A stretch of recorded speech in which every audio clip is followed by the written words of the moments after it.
नमस्कार मित्रों, आपका इस वीडियो में स्वागत है।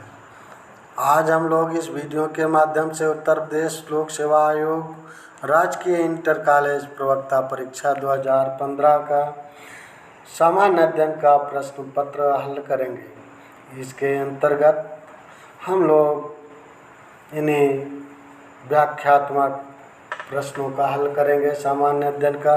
इसके पूर्व हमने 2017 का सामान्य अध्ययन का प्रश्न पत्र हल करवा दिया है। अगर आपने उस वीडियो को नहीं देखा है तो आप देख सकते हैं। तो चलिए बिना विलंब किए शुरू करते हैं और कम समय में ज़्यादा से ज़्यादा क्वेश्चन करने का प्रयास करेंगे।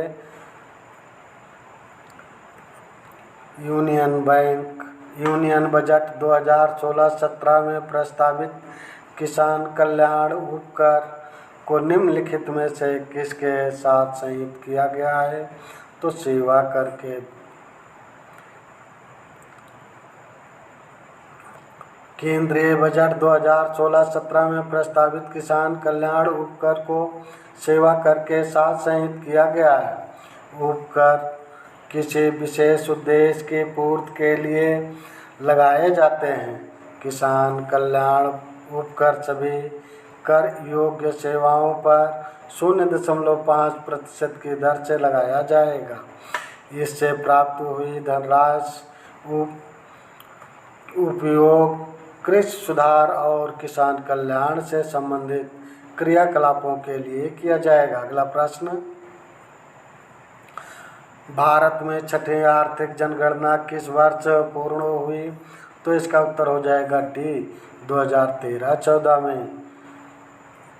आर्थिक गणना के आंकड़े भारत सरकार के सांख्यिकी और कार्यान्वयन मंत्रालय द्वारा जारी किए जाते हैं। देश के सभी राज्यों तथा केंद्र शासित प्रदेशों में छठी आर्थिक गणना जनवरी 2013 से अप्रैल 2014 के दौरान की गई थी। अगला प्रश्न है, 28वें ऑस्कर 2016 में सर्वश्रेष्ठ फिल्मों का पुरस्कार दिया गया। तो स्पॉटलाइट को देखें, आज यहाँ ये होना चाहिए था, ऑस्कर पुरस्कार फिल्म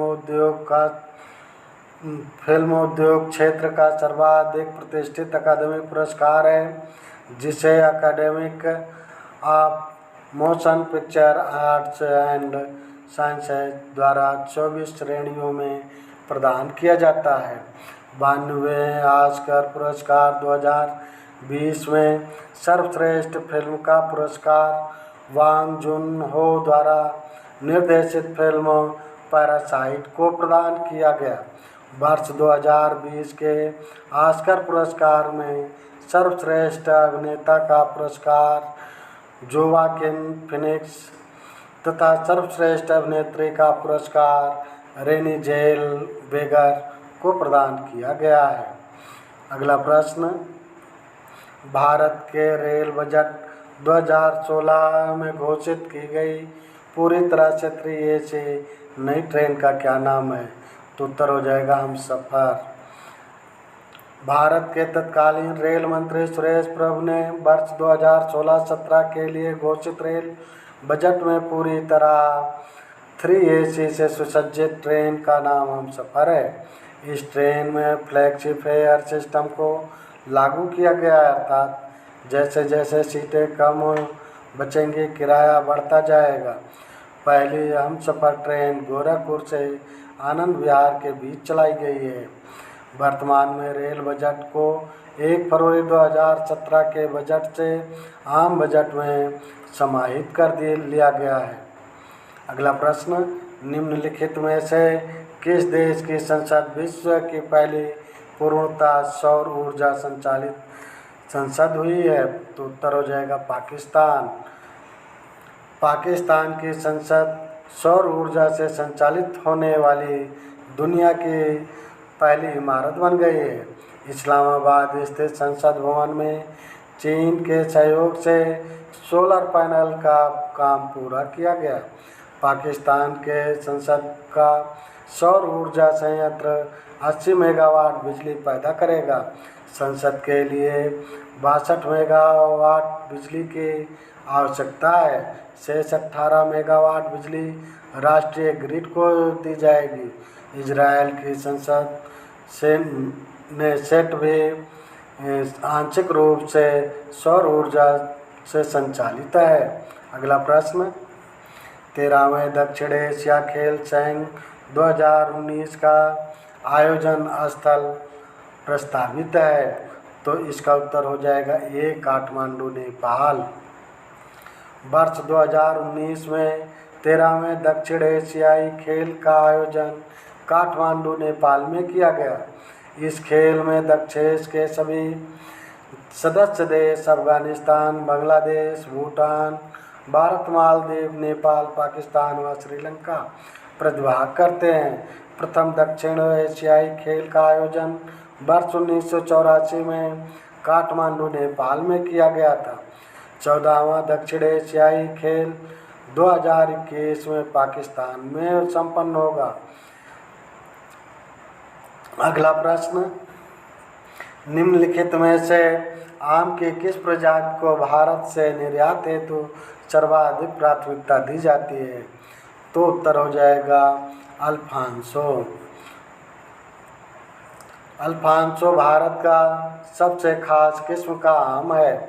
इसके अन्य नाम हापुस, ये नाम महाराष्ट्र में कहा जाता है एवं हापुस कर्नाटक में कहा जाता है। अल्फांसो आम का सर्वाधिक निर्यात किया जाता है। अगला प्रश्न, निम्नलिखित में से किस फसल से तेल तथा रेशा दोनों ही पर्याप्त मात्रा में प्राप्त होते हैं? तो देखें, इसका उत्तर हो जाएगा अलसी। अगला प्रश्न देखें, अभी इसकी डिटेल देख लें, जान लें। भारत में प्रमुख तिलहन फसलें सरसों, अलसी, सोयाबीन एवं मूंगफली हैं। अलसी या तीसी ऐसी तिलहन फसल है जिससे प्रचुर मात्रा में तेल एवं रेशा दोनों प्राप्त किया जाता है। सनई एवं जूट भी रेशेदार पौधे हैं, लेकिन इनसे तेल नहीं प्राप्त होता है। अगला प्रश्न, फसलों के निम्नलिखित में से कौन सा युग्म भारत में कुल दलहन उत्पादन का 75% उत्पादन करता है? तो उत्तर हो जाएगा चना एवं अरहर। देखिए, भारत विश्व का सर्वाधिक दलहन उत्पादक एवं उपभोक्ता देश है। हमारे देश में दालें रबी, खरीफ एवं जायद तीनों फसल चक्रों में उत्पादित की जाती हैं। भारत में कुल दलहन उत्पादन का 75% चना व अरहर का उत्पादन होता है। इसके अतिरिक्त प्रमुख दालों में मटर, मूंग, उड़द एवं लोबिया शामिल हैं। फलीदार होने के कारण ये फसलें मिट्टी में नाइट्रोजन की मात्रा में वृद्धि करती हैं। अगला प्रश्न है, ब्रह्मोस मिसाइल को संयुक्त रूप से विकसित किया है। तो इसका उत्तर हो जाएगा भारत और रूस ने। देखें, ब्रह्मोस मिसाइल का विकास भारत एवं रूस के संयुक्त परियोजना के अंतर्गत किया गया है। ब्रह्मोस एक सुपरसोनिक क्रूज मिसाइल है जिसकी मारक क्षमता 290 किलोमीटर है। अगला प्रश्न है, निम्नलिखित में से कौन सा युग्म सही सुमेलित नहीं है? तो इस पर नहीं पर विशेष ध्यान देना है। देखें, विटामिन ए गाजर, ये भी सही है। विटामिन ई ताड़ का तेल, इसमें जो नहीं सही है हमें वही चुनना है। विटामिन डी कार्डियक तेल, और ये देखिए ये ही नहीं सही, विटामिन बी धान की भूसी। देखिए, धान की भूसी से विटामिन बी नहीं प्राप्त होती है, बल्कि इससे धान की भूसी से जो तेल प्राप्त होता है उससे प्राप्त होते हैं विटामिन ई, प्रचुर मात्रा में प्राप्त होती है। तो ये अन्य विटामिनों से संबंधित किन किन चीज़ों में प्राप्त होते हैं, इसको आप नोट कर सकते हैं। वीडियो को रोक करके आगे बढ़ते हैं। कीट भक्षी पौधे जिस मृदा में उगते हैं उसमें अल्पता होती है। तो उसमें नाइट्रोजन की अल्पता होती है। देखें, कीटभक्षी पौधे मांसाहारी पादप कहे जाते हैं। ये पौधे ऐसी भूमि पर उगते हैं जहाँ नाइट्रेट का अभाव रहता है, अथवा ये पौधे भूमि से नाइट्रोजन प्राप्त करने में असमर्थ होते हैं। इसीलिए कीटभक्षी पौधे नाइट्रोजन की आपूर्ति के लिए कीटों का भक्षण करते हैं। मेघालय में पाया जाने वाला गठपर्णी एक कीटभक्षी पौधा है। अगला प्रश्न, निम्नलिखित में से कौन सा जैव अणु एक प्रकार का प्रोटीन है? तो केरेटिन। देखें, केरेटिन एक प्रोटीन है या एक साधारण प्रोटीन का प्रकार है जो बालों में पाया जाता है। इस तरह के प्रोटीन जलीय अपघटन के बाद केवल अमीनो अम्ल ही देते हैं। उदाहरण तौर पर ग्लोबुलिन अंडे में, एल्बुलिन एवं बालों की केरेटिन साधारण प्रोटीन के प्रकार हैं। अगला प्रश्न, यदि समानांतर चतुर्भुज ABCD AB बराबर 12 सेंटीमीटर, BC बराबर 14 सेंटीमीटर, BD बराबर 20 सेंटीमीटर, तो AC बराबर है, तो इसका उत्तर हो जाएगा √2√70 सेंटीमीटर। डी हो जाएगा 2√70 सेंटीमीटर। आइए अब इसे देखते हैं ये लगेगा किस प्रकार से। चलिए बिना विलंब के शुरू करते हैं। सबसे पहले हम एक समानांतर चतुर्भुज ले लेते हैं। अब इस समानांतर चतुर्भुज में इनकी दूरियों को हमने लिख रखा है। देखिए,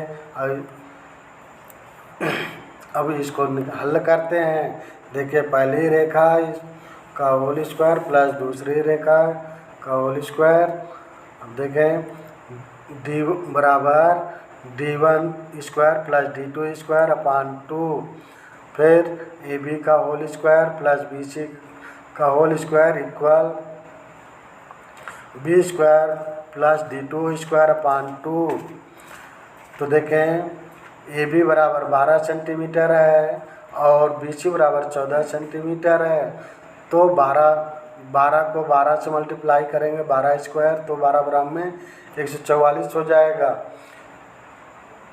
और BC बराबर 14 सेंटीमीटर जो कि आप यहाँ देख रहे हैं, तो इसको इस पर मान रखेंगे तो 14 में 196 हो जाएगा, बराबर 20 स्क्वायर है तो 20 स्क्वायर को 20 से मल्टीप्लाई करेंगे तो 400 हो जाएगा, प्लस D2 स्क्वायर अपान 2। तो इस तरह से देखें, फिर इसको ऐड कर दिए, इस इतने को ऐड कर दिए तो 340 आ गया, 340 गुणे 2 ये हो गया, और फिर इक्वल हो गया 400 प्लस D2 स्क्वायर। अब आगे देखें, 680 माइनस 400 बराबर D2 स्क्वायर। अब इसको इसमें से घटा देंगे, माइनस कर देंगे, तो उत्तर आ जाएगा हमारा 280 D2 स्क्वायर। अब देखिए, D2 स्क्वायर जब इतना आ गया तो फिर यही मेरा आ गया, उत्तर आ गया D2 बराबर 2√70 सेंटीमीटर। अब ये आया कैसे 280 का, देखें अगर हम ले लेते हैं, देखें इसको इस तरह से निकाल लेते हैं, तो देखें 2 1 जा 2, 2 4 जा 8 और फिर यहाँ 0, फिर 2 से काटते हैं तो 2 से 14, फिर यहाँ 0 रख लेते हैं, यहाँ 70 आ गया। देखें 70 को फिर हम काटते हैं 2 से, तो 70 को यहाँ फिर आ गया 35, 2 3 6, 2 5 10, फिर 5 7 35 ये आ गया। अगर हम जोड़ा बनाते हैं तो 2 क्या 1 जोड़ा बनता है, बाकी जोड़ा नहीं बनते हैं। तो देखें 5 7 35 हो गया, और फिर इनको मल्टीप्लाई करके लिख लेंगे, तो 5 7 35 और 35 दूना 70, तो 2 बाहर ले लिए और अंडर रूट के अंदर 70 आ गया, यही उत्तर हो गया। चलिए ठीक है, अब आगे देखते हैं, अगला प्रश्न देखते हैं। अगले प्रश्न का उत्तर देखिए, प्रश्न देखिए, अगला प्रश्न है, यदि 7 आदमी और 5 लड़के 168 हेक्टेयर फसल 18 दिनों में काट सकते हैं, तो 15 आदमी और 5 लड़के 700 हेक्टेयर फसल कितने दिनों में काट पाएंगे, जबकि एक आदमी एक लड़के से 3 गुना अधिक काम कर लेता है। तो इसका आंसर आएगा 39। अब आइए देखते हैं किस प्रकार से आएगा, इसको लगा के देखते हैं। चलिए देखिए, प्रश्नानुसार एक आदमी बराबर 3 लड़के दिया हुआ है। तो हम जानते हैं M1 D1 अपान W1 बराबर M2 D2 अपान W2। तो इस तरह से देखें, इसमें अगर 7M प्लस 5B ब्रैकेट के अंदर ब्रैकेट के बाहर हो जाएगा 18, यानी मल्टीप्लाई हो जाएगा बटे 168 इक्वल 15M प्लस 5B, ये ब्रैकेट के अंदर हो गया, इंटू D2 अपान 700। ये जो है इसमें अगर रख देंगे 7 इंटू 3, ये ब्रैकेट के अंदर ब्रैकेट के बाहर भी। देखिए ये जो इधर और ये जो ब्रैकेट लगे हैं ये और ये, इसको अगर इस तरह से मान के चलें, देखें ये वाला ब्रैकेट, तो आसान हो जाएगा। इस तरह ये मंझला ब्रैकेट इसको कह सकते हैं, क्योंकि ये जो है यहाँ समझने में आपको दिक्कत हो सकती है, बाकी ऐसे समझ लें। देखें फिर आगे देखें 26, इसको हल करेंगे, इस इतने को हल करेंगे तो आ जाएगा 26 बटे 168 गुणे 18, जो यहाँ 18 लिखा गया है, इसको हल करेंगे, मान रखेंगे तो 26 बटे 168 आ जाएगा बराबर 50 गुणे D2 अपान 700। तो इसको यानी पक्षांतर करेंगे, इसको बराबर देखें इस तरह से हल करेंगे तो D2 का मान निकालेंगे तो आ जाएगा D2 बराबर 26 गुणे 18 बटे 168 गुणे 700 बटे 50। अब यहाँ देखें 0 से 0 काट दें, इधर 700 का 1 0 काट देंगे, 50 का 1 0 काट देंगे और 5 को जो है काट देंगे 70 से 50, 5 एकम 5, यहाँ भी 5 एकम 5 और 5 चौक 20, यहाँ इस तरह से 14 आ गया। तो इसको यहाँ लिख लेते हैं और आसानी से देखें 26 गुणे 18 गुणे 14, इस तरह से देखें। अब इसको जो है बटे 168, तो देखें इसको 14 एकम 14, 14 एकम 14, यहाँ 1 हो गया, फिर 14 दूना 28 हो गया। तो अब फिर जो है इसको 3 से काट दें, 3 चौक 12 हो गया, 3 छंग 18 हो गया, और फिर इसको काट दें 2 से, 2 दूना 4, 2 तिहाई 6, यहाँ 3 आ गया, फिर इसको 2 से 2 एकम 2, यहाँ 1 आ गया, फिर 2 एकम 2, 2 तिहाई 6। तो ये इस तरह से हो गया। 13 को 3 से मल्टीप्लाई करेंगे, 13 39 हो गया, यही 39 आपका आंसर आ गया, यानी 39 डे। इस तरह से ये आपका उत्तर, यही 39 डे आ गया। चलिए अगला प्रश्न देखते हैं। देखिए, यदि व्यंजक 8x³ minus 36 x square plus 56x minus 39 एक पूर्ण घन हो तो x का मान है। आइए देखते हैं इसमें ये कौन सा होगा। वैसे इसमें कोई विकल्प हमें सही नहीं लग रहा है, लेकिन फिर भी आइए हल करके देखते हैं किस प्रकार से। देखिए, प्रश्नानुसार 8x³ minus 36 x square plus 56x minus 39। देखें, प्रश्न के अनुसार यह एक पूर्ण घन है। विकल्प x बराबर 6 का मान रखने पर, देखिए अब 6 का मान रखते हैं, एक ब्रैकेट के अंदर x³ माइनस x के स्थान पर 6 रख दिए तो 6³ हो गया, माइनस 36, फिर x के स्थान पर 6 स्क्वायर हो गया, क्योंकि यहाँ x स्क्वायर है, प्लस 56 इंटू 6, क्योंकि यहाँ x है, यहाँ x है, तो यहाँ पर 56 इंटू x माइनस 39 हो गया। अब अगला स्टेप देखते हैं। फिर इसको अगर हम 6 को 6 यानी 6 36, 36 छक्का 216 हो जाएगा। तो 8 गुणे 216 माइनस देखें 36 गुणे 6 को 6 से मल्टीप्लाई करेंगे तो 36 हो जाएगा। तो 36 गुणे 36 हो गया प्लस 336 यानी 56 गुणे 6 कर देंगे तो 336 आ जाएगा माइनस 39। अगला स्टेप देखें तो अब इसको जब मल्टीप्लाई कर देंगे तो 1728 आएगा माइनस 1296 आएगा।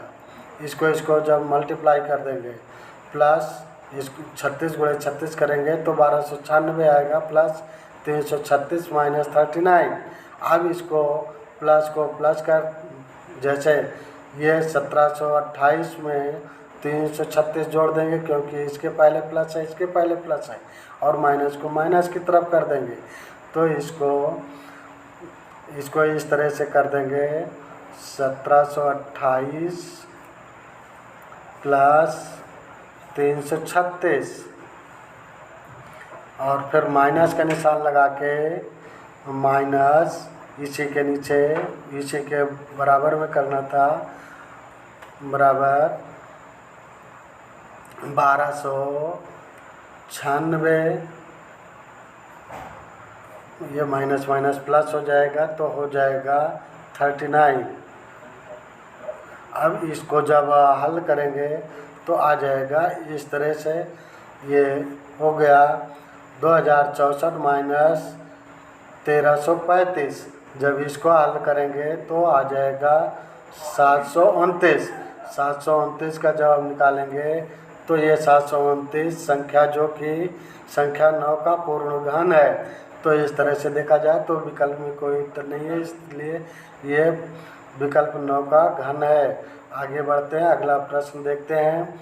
निम्नलिखित में से किसने भारत में हो रही मिशनरी गतिविधियों को आत्मघाती एवं शांति के लिए खतरा माना था? तो इसका उत्तर हो जाएगा सी। देखें इसका उत्तर सी हो जाएगा लॉर्ड विलियम बेंटिक। तो चलिए देखिए, लॉर्ड विलियम बेंटिक 1828 से 1833 के बीच भारत का गवर्नर जनरल रहा। इसके पूर्व वह मद्रास का गवर्नर भी रहा। इसने भारत में हो रहे ईसाई मिशनरियों के क्रियाकलापों को आत्मघाती एवं शांति के लिए खतरा बताया। इसके समय के महत्वपूर्ण ऐतिहासिक घटनाओं में सती प्रथा का अंत 1829, ठगी प्रथा का अंत 1830, नर बलि प्रथा की समाप्ति प्रमुख है।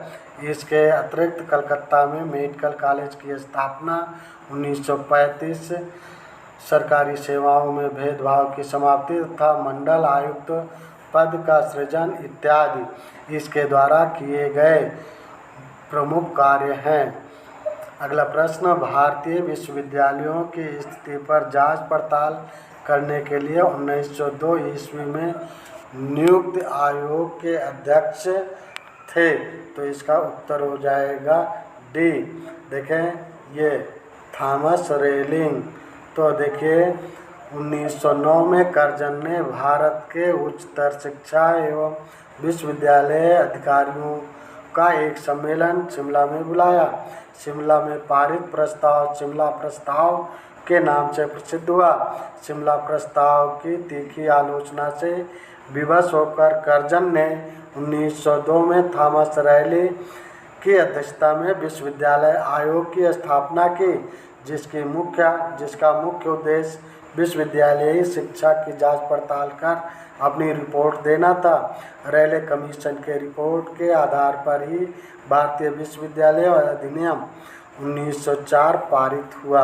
अगला प्रश्न, भारत में अंग्रेजों के शासनकाल में सभी तीनों गोलमेज आयोजित हुए थे। लंदन में हुए थे। लंदन में हुआ था अर्थात भी सही है।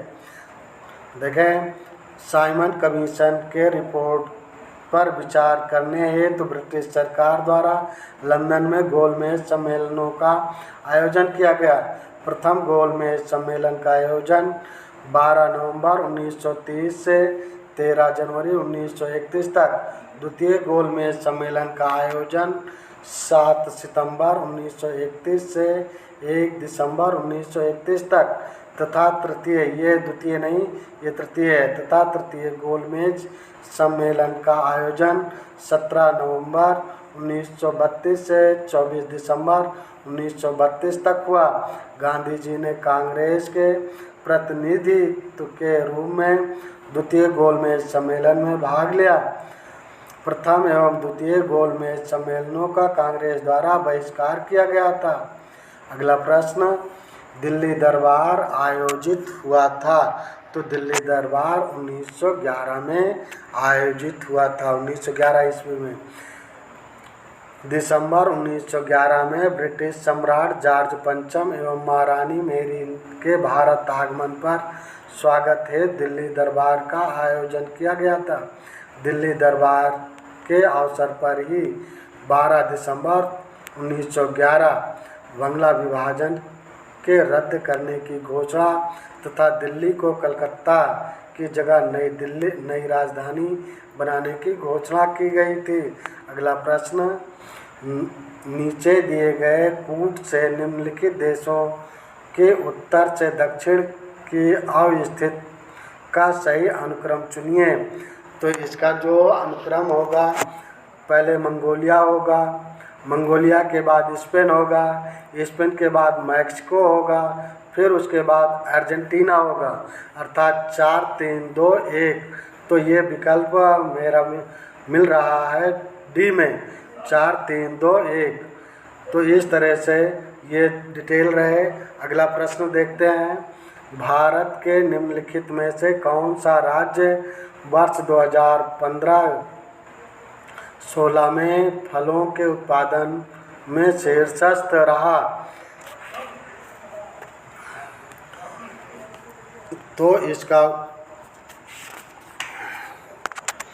इसका उत्तर हो जाएगा सी, यानी महाराष्ट्र।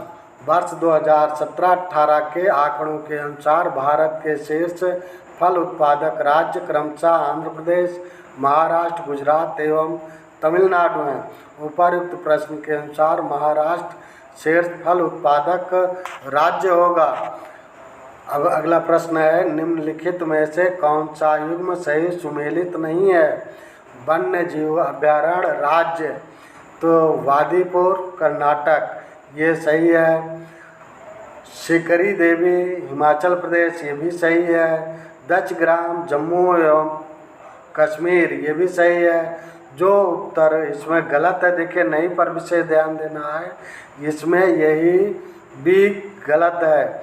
पाखल मध्य प्रदेश में नहीं है, बल्कि यह तेलंगाना में है। पाखल वन्य जीव अभयारण्य तेलंगाना राज्य में अवस्थित है। इस अभयारण्य में विभिन्न प्रकार के संकटपन्न जानवर जैसे बाघ, तेंदुआ, बिल्ली, रीछ, जंगली कुत्ते, चीता आदि शरण लिए हुए हैं। से सभी विकल्प सुमेलित हैं। अगला प्रश्न, जनगणना 2011 के अनुसार भारत के निम्नलिखित में से किस केंद्र शासित प्रदेश में महिला साक्षरता का प्रतिशत सर्वाधिक था। सर्वाधिक है तो लक्षद्वीप हो जाएगा। देखें, जनगणना 2011 के अनुसार भारत में केरल राज्य में सर्वाधिक साक्षरता वाला देश है। केंद्र शासित प्रदेशों में लक्षद्वीप की साक्षरता दर सर्वाधिक है। लक्षद्वीप की साक्षरता 91.8 है। इसमें पुरुष की साक्षरता 95.6 तथा महिला की साक्षरता दर 87.9 है। अगला प्रश्न, निम्नलिखित में से किस वर्ष में भारत में अंतर्राज्यीय परिषद स्थापित की गई थी। तो इसका उत्तर हो जाएगा भी 1990 में। अनुच्छेद 263 राज्यों के मध्य समन्वय के लिए अंतर्राज्यीय परिषद के गठन की व्यवस्था करता है। अंतर्राज्यीय परिषद का गठन सरकारीय आयोग की अनुशंसा पर 28 मई 1990 को किया गया। अगला प्रश्न, भारतीय संविधान के निम्नलिखित में से किस संशोधन ने पंचायतों को संवैधानिक दर्जा प्रदान किया? तो इसका उत्तर हो जाएगा सी 73वां। भारत में 73वां संशोधन अधिनियम 1992 के माध्यम से पंचायती राज संस्थाओं को संवैधानिक स्थिति एवं सुरक्षा प्रदान की गई। इस उद्देश्य के लिए संशोधन में नया भाग 9 जोड़ा गया, जिसे पंचायत नाम दिया गया, और नई 11वीं अनुसूची में पंचायत की 29 कार्यात्मक मदें जोड़ी गईं। पंचायतों को संवैधानिक दर्जा देने की संतुष्टि एमएल ने की है। निम्नलिखित में से कौन सा राज्य का नीति निर्देशक सिद्धांत भारतीय संविधान में बाद में जोड़ा गया? तो इसका उत्तर जो होगा वो हो जाएगा मुफ्त कानूनी सहायता। मुफ्त कानूनी सहायता नीति निर्देशक सिद्धांतों में समान एवं मुफ्त कानूनी सहायता का प्रावधान 42वें संविधान संशोधन के माध्यम से 39 का में प्रदान किया गया है। देखें, अब अगला प्रश्न है, भारत में राष्ट्रीय विकास परिषद कब गठित की गई थी? तो इसका उत्तर हो जाएगा डी, यानी 6 अगस्त 1952। राष्ट्रीय विकास परिषद का गठन 6 अगस्त 1952 में किया गया। इस परिषद का प्रमुख कार्य राष्ट्रीय योजना को बनाने के लिए दिशा निर्देश निर्धारित करना तथा उनका अनुमोदन करना है। देखें, अब अगला प्रश्न है, भारत में 50 पैसे का सिक्का किस सीमा तक भुगतान हेतु विधिक रूप से मान्य है? तो इसका उत्तर हो जाएगा 10 रुपये तक, यानी सी हो जाएगा सी उत्तर। भारत में 50 पैसे के सिक्के को विधिक रूप से 10 रुपये तक भुगतान हेतु मान्यता प्राप्त है। अब अगला प्रश्न है, जो कि अंतिम प्रश्न है, उत्तर प्रदेश में खाद्य सुरक्षा कानून किस समय लागू किया गया? तो इसका उत्तर हो जाएगा 1 मार्च 2016 को लागू किया गया। उत्तर प्रदेश में खाद्य सुरक्षा कानून 1 मार्च 2016 को पारित हुआ। इस कार्यक्रम के तहत 40.94 लाख अंत्योदय परिवार अर्थात लगभग 1.64 करोड़ आबादी को लाभान्वित करने का लक्ष्य रखा गया।